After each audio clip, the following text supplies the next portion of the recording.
आजकाल प्रोक्रॅस्टिनेशनचा खूप बोलबाला आहे. याच्याबद्दल खूप बोललं जात आहे. बरेचसे वर्कशॉप्स राबवले जात आहे, मास्टर क्लासेस आहेत आणि बरंच काही. पण हे असतं तरी काय? तर प्रोक्रॅस्टिनेशन म्हणजे कामात दिरंगाई करणे, कामं योग्य वेळेत पूर्ण न करणे, चालढकल करणे किंवा विलंब करणे. जसं की आता दिवसभरात आपल्याला ही कामं करायची आहेत असं आपण ठरवतो, पण दुसऱ्या क्षणाला आपल्याला वाटतं की ही सर्व कामं करण्यासाठी आपल्याकडे अजून खूप वेळ आहे आणि आपण त्या सर्व कामांकडे कानाडोळा करून सोशल मीडियावर किंवा टी व्हीवर आपले आवडते मनोरंजक कार्यक्रम पाहण्यात वेळ घालतो आणि नेमकी ठरलेली कामे तशीच राहून जातात. यालाच प्रोक्रॅस्टिनेशन असे म्हणतात. तसं पाहिलं तर आपल्या सगळ्यांनाच सवय असते गोष्टी पुढे ढकलण्याची. जर हे कधी कधी होत असेल तर काळजी करण्याचं काही कारण नाही. आपल्याला आवडत नसलेली कामं आपण पुढे ढकलतच असतो, पण आपण सामान्य गोष्टींनाही पुढे ढकलत राहिलो तर असं करण्याचे वाईट परिणाम असू शकतात. जेव्हा आपण कामात टाळाटाळ करतो तेव्हा ती आपली सवय तर बनत नाही ना, याचा आपण विचार करायला पाहिजे.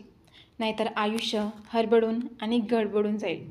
आत्ताचं काम नंतर करू म्हणून पुढे लोटायचं आणि पुढे जे काम करावं लागणार आहे त्याकडे दुर्लक्ष करायचं. पण करावं तर सगळंच लागतं ना. मग मी पटापटा करून टाकीन आणि चुटकीसरशी आवरीन असं म्हणून स्वतःला विसावायचं. पण शेवटच्या क्षणापर्यंत लोटत राहिलात तर गडबडी में हडबडी तर होतेच ना. कारण प्रत्येक कामाची टाईम लिमिट असते. ते वेळेत पूर्ण नाही झालं तर आपणच निराश होतो, पण पूर्ण करणारेही आपणच असतो. मग आपण असं का करतो? का कामे पुढे लोटतो? तुम्हाला विश्वास नाही बसणार, इतकी सामान्य कारणं आहेत या प्रोक्रॅस्टिनेशनची. आपण काम पुढे लोटत राहतो कारण कधीकधी काम कसं करावं हेच आपल्याला माहीत नसल्यामुळे आपण असं करतो. किंवा मग मला आता इच्छाच नाही आहे हे करण्याची, मी नंतर करेन असं आपण स्वतःला सांगतो आणि काम पुढे लोटतो. किंवा मग जे करायचं आहे त्या गोष्टीची पर्वाच नसते, झालं काय नाही झालं काय, आणि आपला मूडवर कारभार चालतो.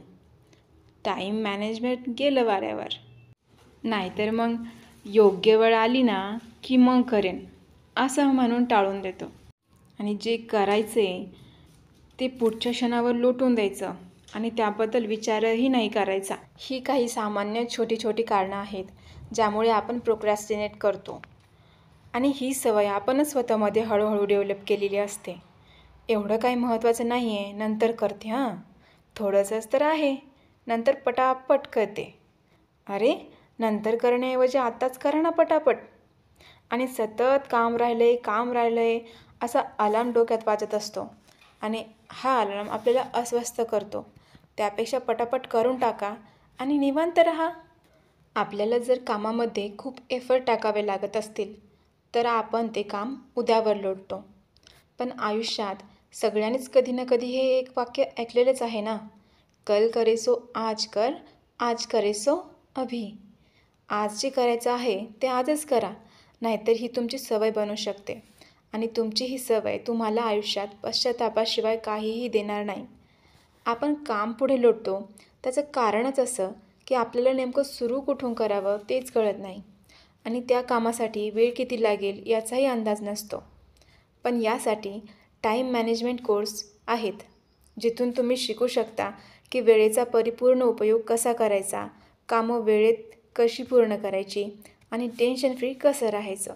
पण जोपर्यंत प्रोक्रॅस्टिनेट करून स्वतःला आपण एन्झायटी, डिप्रेशन अशा गोष्टीपर्यंत नेऊन भिडवत नाही तोपर्यंत यातून बाहेर पडण्याचा विचारही आपण करणार नाही. आणि असं होतं ते आपण स्वतःला प्रोक्रॅस्टिनेट करण्याच्या बदल्यात दिलेले क्विक रिवॉर्ड्समुळे. सोशल मीडियावर स्क्रोल करत बसणं कदाचित हेच एक महत्त्वाचं कारण असू शकतं आजच्या पिढीचं प्रोक्रॅस्टिनेट करण्याचं, जेणेकरून अस्वस्थता वाढत चालली आहे. तुम्हाला जर यातून बाहेर पडायचं असेल तर एकच गोष्ट करायची, त्या कामांविषयीच विचार करायचा जे तुम्हाला करायचं आहे. ते काम सुरू कसं करायचं हे निश्चित करायचं आणि कसलेही एक्सक्यूजेस न देता करून टाकायचं. बस असं केल्यावर तुम्हाला कळेल की तुम्ही स्वतःला कसल्याही गडबडीत फसवलं नाही. तुमची कामं जिथल्या तिथे टिपटॉप आवरलेली आहेत आणि तुमच्याकडे आता तुमच्या आवडीच्या गोष्टी करायला खूप मोकळा वेळ आहे आणि सगळी कामं वेळेवर आवरल्यामुळे तुम्ही किती हलकं फील करत आहात. असं नाही आहे की प्रोक्रॅस्टिनेशन खूप वाईट आहे. आपल्या सगळ्यांनाच प्रोक्रॅस्टिनेट करायला आवडतं. पण रोजच्या कामांनाही आपण पुढे पुढे ढकलत राहिलो तर त्याचा आपल्या आयुष्यात नकारात्मक परिणाम होतो. उगाच छोटी छोटी कारणं देऊन आपण आपल्याला जे करायचं आहे ते करण्यासाठी कधी वेळच मिळाला नाही असं शेवटी सांगताना आपल्यालाही कळत असतं, नाही केलं असतं तर नक्की झालं असतं. आणि ही पश्चातापाची भावना खूप वाईट आहे. म्हणून माझ्याकडे वेळच नाही आहे, मी दुसऱ्याच कामात व्यस्त आहे असं स्वतःला सांगणं बंद करा आणि त्या त्या वेळात किंवा त्या त्या सवयी ओळखा आणि थांबून विचार करा की मी प्रोक्रॅस्टिनेट तर करत नाही आहे ना. तसं मला तर असं वाटतं की ज्यांच्याकडे कामाची लंबी लिस्ट आहे ना त्यांना याचा सामना करायची गरज पडत नाही. पण ज्यांच्याकडे मोजकीच कामं आहेत आणि मुबलक प्रमाणात वेळ उपलब्ध आहेत अशांनाच प्रोक्रॅस्टिनेशनचा सामना करावा लागतो. तुम्हाला जर जास्त निवांत आणि खुश राहायचं असेल, प्रोक्रॅस्टिनेशन का करतो याची कारणं तर तुम्हाला कळालीच आहे आणि त्याच्यावर मात कशी करायची हे पण कळालं आहे. त्या उपायांचा अवलंब करून प्रोक्रॅस्टिनेशन दूर करा आणि निवांत राहा. चला तर मग मंडळी, पुन्हा भेटूया पुढच्या भागात. तोपर्यंत बाय बाय.